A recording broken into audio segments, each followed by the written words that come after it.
Taking this beat, yeah, taking this beat, okay, yeah, white boy got moves, hey, yeah, oh, jumping up, bringing it around, yeah. I am ridiculous, oh my god. What's going on, guys? Welcome back to the channel. On today's episode, we're going to be discussing 10 collectibles that are undervalued on VeVe. If you enjoy the content, make sure to drop a like down below, subscribe for more, and if you find it helpful, it would certainly be helpful for me if you guys can share that content with the community. As for episode 2, guys, let's get into our first of 10 undervalued collectibles. Kicking it off, we got Pili Fantasina. Before you guys start raising your eyebrows, shaking your heads, being like, what on earth is this guy talking about? I do want to preface all this by saying that I'm not going to be talking about your standard Vaders, Todds, Walton, Mickeys. I do want to provide a little bit more of a unique selection in the sense that everything here will be more affordable for your average VeVe investor. Nothing discussed is going to be thousands of dollars, okay?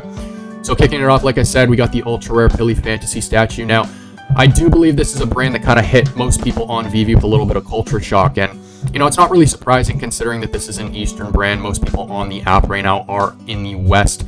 But this is a brand that I remember, sitting on the AMA the day before the drop, and David was talking, about his memories with this brand. Growing up, his parents would always watch it. He talked about how there's thousands of characters, and of the first 4 they're releasing, they're the most popular. He talked about how the brand had been, approached by hundreds of NFT artists and companies that wanted to come forward and make NFTs for the company, and yet the company declined all of them and decided to partner with VeVe. And so there was a bunch of green lights that kind of piqued my interest. And so I started doing a little bit more research on this brand. And pretty much what I came to conclude is this brand is kind of like a lifestyle, if not religion, if you want to put it that way, to some people over in, the APAC region, specifically Taiwan. So I think considering right now that, that area, a lot of people in the APAC region aren't on the app yet, gives people like us in the West a great opportunity to kind of get in early on pieces like this. So right now you can pick it up between 60 and 80 gems, and this is definitely a piece that I'm stacking myself. Moving on, we got the Joker. Now, for anybody who's been on this app, who's an OG investor, this is going to be an obvious one to you. However, I do think it's been brushed under the rug as of lately, just considering some of the IP that has come on the app. We have things like Darth Vader and Boba now. But don't forget, this is a first appearance of the Joker on the blockchain. I don't need to sit here and talk about how big Batman is, but the Joker, in many respects, is many fans' favorite character. A lot of notoriety behind the name. And, on top of the fact that he's a first appearance collectible, he's a season 1 collectible as well on the app. So, I'll make the argument that any collectible with a season 1 tag, regardless of the brand, will be sought after in the future, provided that VeVe ends up taking the shape that we all hope and think that the brand will take. So right now you can pick it up between 200-300 gems. Considering the all-time high was around 2,000, I think this is a great season 1 piece to be added to the collection. Moving on, guys, we got the finale Mickey Mouse. Now, I'll be honest with you, I am so confused why this piece has not gained more traction. If we're looking at both the Mickey Mouse NFT collections on VeVe, we're talking about Steamboat Willie and we're talking about Mickey and the Band. Steamboat Willie represents the first short film of Mickey Mouse, and Mickey and the Band, the piece that we're looking at on screen right now, represents the first short film of Mickey Mouse in color. Okay, that is nothing to shy away from. That is a huge moment in Disney's history. And then on top of the fact, guys, that this piece has the same edition size as Steamboat Willie that hit an all-time high of 15,000 gems. It's animated and it has its own audio piece. I think this is an absolute no-brainer to be added to the collection, and right now between 90 and 100 gems, you can pick it up for an absolute steal. Alright, moving on, we're going to be talking about Pride 2. Now, the Pride pieces on VeVe are going to be some of my favorite pieces. If you guys don't know, they are backed by Givenchy, which is one of the largest designer brands in the world. People pay arms and legs just for their handbags, let alone the first NFTs on the blockchain. Now, these pieces, something to note here, are backed and support a specific community, the LGBTQ+ community. They've donated over $100,000 on 2 separate occasions now, both Pride drops, to a specific charity over in Paris. Another thing to note, Rewind Collective, which is the agency that partners with Givenchy to make these pieces. It's owned and operated by an artist called Amar Singh. who I think is taking tremendous steps in the NFT and art space right now, and kind of setting up Rewind Collective for tremendous long-term success. He has mentioned that they've acquired over 50 licenses with premium designer brands. So I think right now there's nothing but green lights for pieces like Pride. And on top of that, Rewind Collective has also sent out a tweet saying that they're talking with VeVe about airdropping a couple pieces to Pride holders. So that shows you right there that they're already rewarding collectors. Right now, you can pick it up between 150 to 350. Considering Pride 1 has already hit over 15,000 gems. Again, I think it's an absolute no-brainer and great addition to add to the collection. Next, guys, we're going to be talking about Wonder Woman. Now, this is another example of a collectible on the app that I think has been kept on the back burner as of lately. This definitely caught me by surprise, but Wonder Woman, she's the second most popular superhero in the world. Can't remember who conducted the study. I'll try and find it and toss it on screen now, but it was Spider-Man that was #1 in 63 countries, and then in second place, it was Wonder Woman that was #1 in 14 countries. So the second most popular superhero in the world is nothing to shy away from, guys. Considering the fact that this is also her first appearance on the blockchain, you could pick her up between 100 and 150 gems. Her all-time high is around 2,000, and I personally think we are going to see a relapse of what we already saw happen with Superman with Wonder Woman. Very similar edition size, great addition to the collection.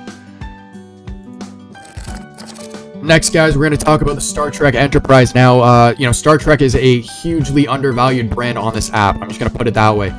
This is a brand that was founded 10 whole years before Star Wars. It paved the way for next level movie effects, and this has a die-hard loyal fan base.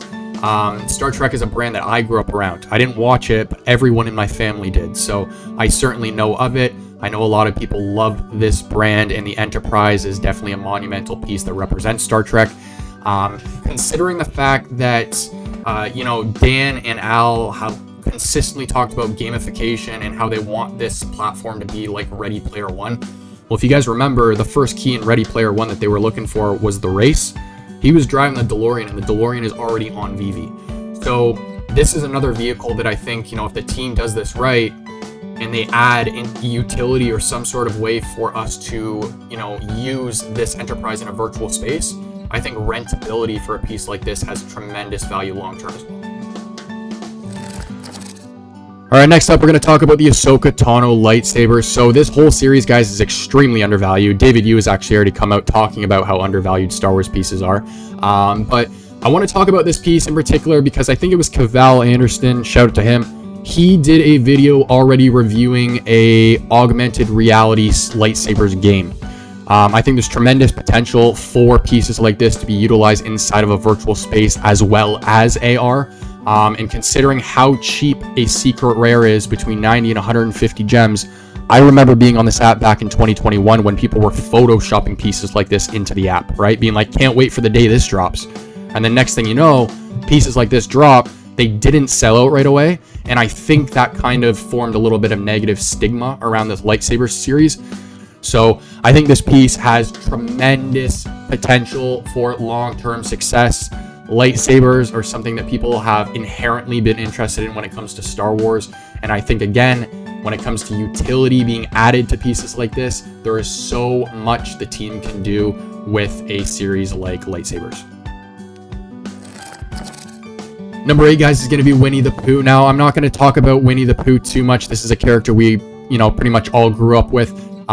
Winnie the Pooh is the second highest grossing character for Walt Disney in the history of Disney. I'll toss the article on screen right now. I can't remember who was #1. But keeping in mind, this is also a golden moments. So this is something that you will see around the Disney parks. In terms of collectability, this is something that collectors will be going for long-term on the app, provided that, Disney releases all 50 of them. But I think Winnie the Pooh is another no-brainer here. Very cheap on the app. Between 100 and 150, great addition to the collection. Next up is going to be Batman number 89. Now, again, another one that might catch some people off guard here, just because when you think of Batman, you think of Rizzo or you think of Todd. The reason I included this on the list is because this was a very popular, avatar or skin on Fortnite. So it is already very well known. And I'm not sitting here saying that, kids are going to be willing to spend thousands and thousands of dollars on a piece like this down the line. However, what I will say is that, like I said, Al and David have already talked about gamification. When it comes to gamification, you're often going to be targeting a younger demographic. And, in terms of these younger individuals growing up to invest in things that they know and love, this would be an example of that. So it's another first appearance at Batman as well. Another point to add there. The only other 2 first appearances are going to be Rizzo and Todd, which are thousands of dollars. So considering you can pick this piece up between 40 and 60, another great addition to add to the collection. And last but not least, guys, we're going to round it off with a lenticular card, specifically Mickey Mouse, obviously being the main character behind Disney. Now, these cards, guys, if you don't know already, they're going to change based off the angle that you're looking at. On the back, they're going to come with a signature autograph of each and every one of those characters in the series, and then each one also comes with its own audio clip. So I think there's a bunch of stuff that this piece offers. I think considering that it's only 40 to 60, again, absolute steal, and these are pieces that I'm stacking as well. All right, guys, that concludes the video. I am going to end it off with some honorable mentions here, but before I do, I will say bye here.